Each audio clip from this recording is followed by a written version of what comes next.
할렐루야. 할렐루야. 주님이 말씀하신다. 내 양들은 내 목소리를 알아듣는다. 나는 그들을 알고 그들은 나를 따른다. 할렐루야. 주님께서 여러분과 함께 또한 사제의 영과 함께 루카가 전한 거룩한 복음입니다. 주님 영광 받으소서.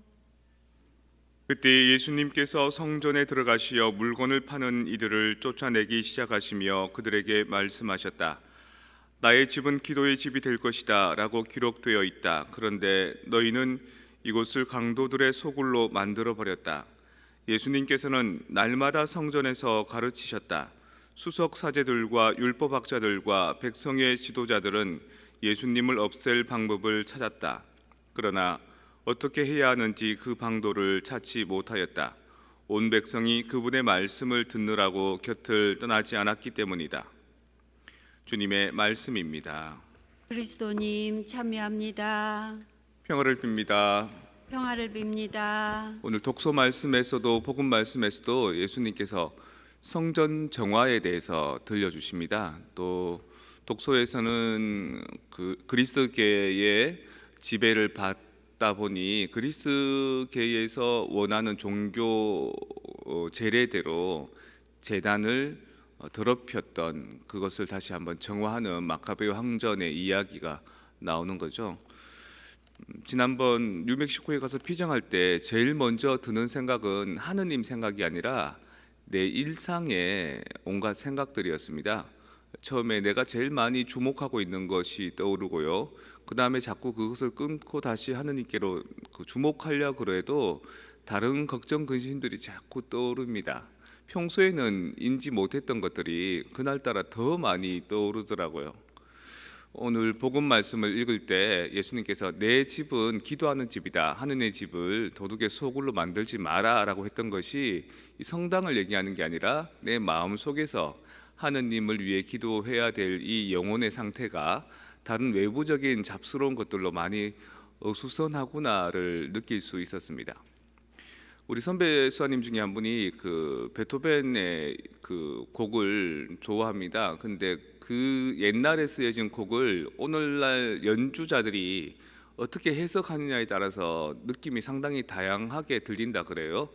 이제 어느 날은 글렌 굴드라는 캐나다 출신의 이제 연주자 곡을 듣고 있는데 녹음 상태가 별로 안 좋았답니다. 약간 잡음 소리도 많이 끼고 칙칙거리는데 뭐 이상한 소리가 들리더라는 거죠. 그래서 들어보고 또 들어보니까 연주하는 사람이 그러면서 흐밍으로 곡을 따라 하더라는 거예요.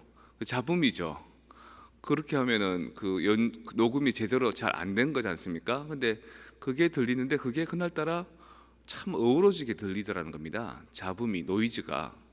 그리고 또 글렌 골드라는 사람에 대해서 이력을 인터넷에서 찾아보니까 그 사람이 뭐로 유명하냐면 개인적인 음악 해석으로도 유명하지만 그 연주하면서 그 흐밍을 했던 것으로도 되게 유명하다 그래요.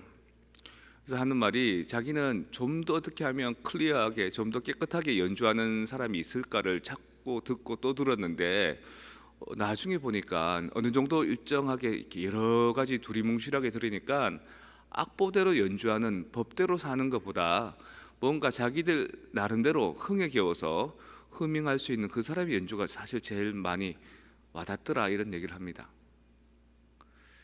스테인드 글라스라는 것들이 우리 성당은 옛날 공장터 안에다가 건물 속에 건물을 지었기 때문에 빛이 들어오는 구조는 아니잖아요. 그래서 굳이 스테인드 글라스를 안 만들었는데 다른 성당에 가면 스테인드 글라스들이 있습니다. 근데 스테인드 하는 그 용어가 얼룩이 묻은, 때가 묻은 이런 뜻입니다.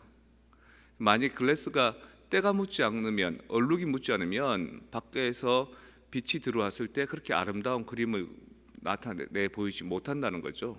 또 밤에 조명을 켜면 바깥에서 봤을 때 그 성당이 스테인드 글라스를 통해서 나오는 빛도 참 아름답습니다.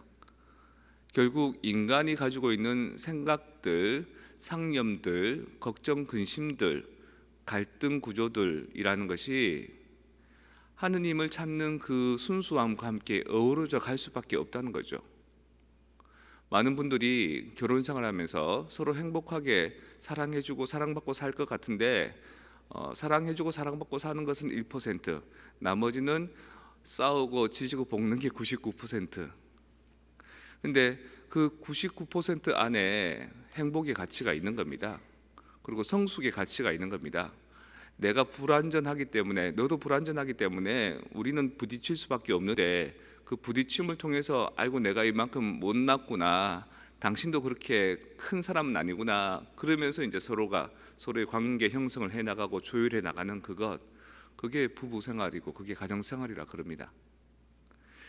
결국에는 내가 완전히 순수하게 프리파이 할 수는 없지만 그 순수함을 지향하는 가운데 생겨나는 여러 가지 분신잡념들, 그리고 다툼들, 이것들에 대해서 인정할 수 있어야 된다는 겁니다.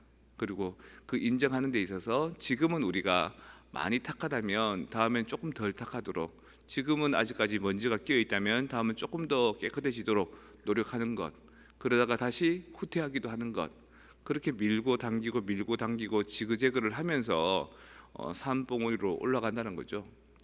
높은 비탈의 경지를 그냥 쫙 올라가면 힘듭니다. 되게 힘듭니다. 근데 산을 올라가다 보면 이렇게 에둘러서 천천히 올라가죠.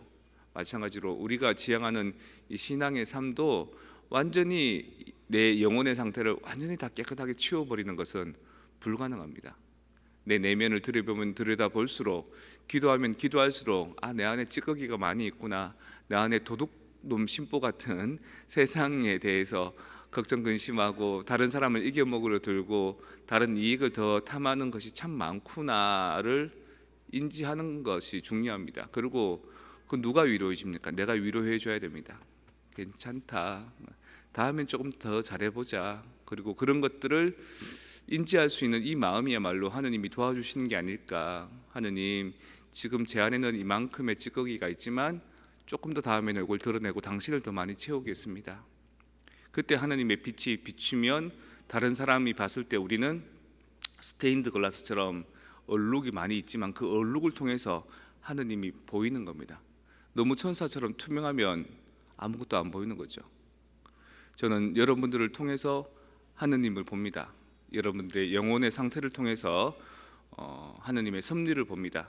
그리고 여러분들도 여러분 자신을 통해서 하느님을 다시 발견할 수 있도록 늘 빛 가까이 모이시고 빛을 통해서 나의 부족함과 나의 찌꺼기들을 조금씩 드러낼 수 있는 작업을 함께 해가시는 게 어떻겠습니까?